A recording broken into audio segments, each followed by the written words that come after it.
ایک لوہار کی ساری زندگی شیطانی کاموں میں اور گناہوں میں گزری۔ پورا گاؤں لوہار کی حرکتوں کی وجہ سے تنگ تھا۔ ایک دفعہ وہ اپنی دکان پر کام کر رہا تھا تو ایک بزرگ دوسرے بزرگ سے کہہ رہا تھا، اس لوہار کا کیا کریں؟ پورے گاؤں کی خواتین اس شیطان کی وجہ سے گھر سے باہر ہی نہیں نکلتی۔ دوسرے بزرگ نے کہا، جب اس لوہار کی اپنی بیٹی پیدا ہوگی اور کوئی اس کی بیٹی کو بری نظر سے دیکھے گا تب اس کو احساس ہوگا کہ عورت کی عزت کیا ہوتی ہے۔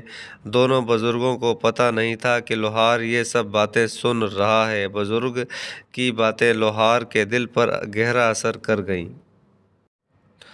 اس وقت اسے احساس ہوا میں یہ کس کام میں پڑ گیا تھا۔ اس نے اسی وقت اپنی دکان بند کی اور ندامت کے آنسو بہاتے مسجد کی طرف دوڑا۔ اللہ سے اپنی غلطیوں کی معافی مانگی اور سچے دل سے توبہ کی۔ اب لوہار نے مسجد میں باقاعدہ نماز پڑھنا شروع کر دی۔ مسجد میں موجود نمازی اس کو غور سے دیکھتے اور مسجد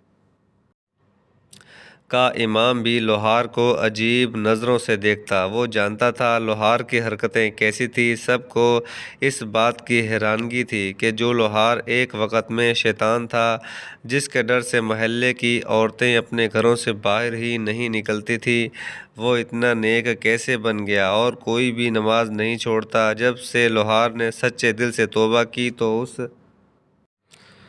کا کاروبار کم ہونے لگا، لیکن اس نے ہمت نہیں ہاری۔ اس نے مزید محنت کرنا شروع کی۔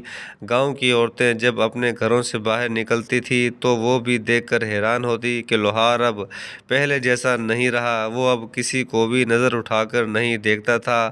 لوہار کے گاہک آنا بند ہو گئے۔ اس نے اپنی دکان بند کر دی اور مزدوری کرنے لگا۔ دن بھر مزدوری کے بعد اسے بہت تھوڑا معاوضہ ملتا، لیکن کم معاوضہ ملنے کے باوجود وہ اللہ کا شکر ادا کرتا اور گھر چلا جاتا۔ اس کے قریبی دوست نے اس سے کہا، پہلے تو تم بہت گنہگار تھے اور تمہارا کام بھی بہت اچھا چل رہا تھا، لیکن جب تم نے توبہ کر لی تو تمہاری دکان بند ہو گئی اور تمہارے حالات پہلے سے برتر ہو چکے ہیں۔ کیا تمہیں اس بات کا یقین ہے کہ تمہاری توبہ قبول ہوئی ہے یا نہیں؟ لوہار نے جب اپنے دوست کی باتیں سنی تو وہ خاموش رہا اور کچھ بھی نہیں کہا۔ اگلے دن لوہار صبح کی نماز ادا کر کے مزدوری کی تلاش میں نکلا، مگر اسے کہیں بھی مزدوری نہیں ملی۔ دوسرے دن پھر تلاش میں نکلا تو دوسرے دن بھی یہی حال رہا۔ کئی دن گزر گئے اور اسے کہیں مزدوری نہیں ملی۔ نوبت یہاں تک پہنچ گئی کہ فاقے کرنے پڑ گئے۔ کئی دنوں تک ایسا ہوتا کہ پورے دن میں صرف ایک وقت کھانا کھاتا اور کئی راتیں وہ بغیر کھائے پیے ہی سو جاتا۔ ایک دن لوہار پریشانی کی حالت میں زمین پر بیٹھا تھا کہ مسجد کا امام لوہار کے سامنے سے گزرا۔ مولوی نے لوہار کو غور سے دیکھا۔ مولوی کو معلوم ہو چکا تھا کہ لوہار فاقوں میں ہے۔ مولوی نے کہا کہ اللہ نے تمہاری توبہ قبول ہی نہیں کی، ورنہ تم یوں ذلیل و خوار نہ ہو رہے ہوتے۔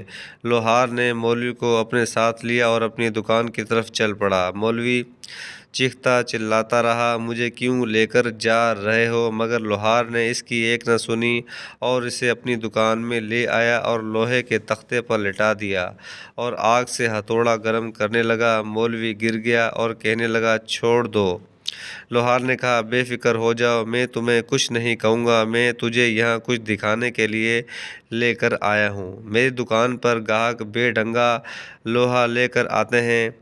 کوئی کہتا ہے کہ مجھے تلوار بنا کر دو، کوئی کہتا ہے خنجر بنا کر دو۔ میں لوہا آگ پر گرم کرتا اور بے ڈھنگے لوہے کو ان کی مطلوبہ شکل میں لانے کے لیے ہتھوڑے سے ضربیں لگاتا ہوں۔ بے ڈھنگا لوہا آگ کی تپش اور ہتھوڑے کی ضرب برداشت کر لیتا تو اسے مطلوبہ شکل حاصل ہو جاتی ہے، اور جو لوہا ہتھوڑے کی ضرب برداشت نہیں کر پاتا تو میں اسے کباڑ خانے میں پھینک دیتا۔ اللہ کی راہ میں تکلیف منظور ہے، یہ میری آزمائش ہے کہ تھوڑا کھاؤ اور فاقوں کی تپش سہہ لو۔ شاید اسی طرح میں اس مطلوبہ شکل میں آ جاؤں گا یا جس شکل میں اللہ مجھے ڈالنا چاہتا ہے۔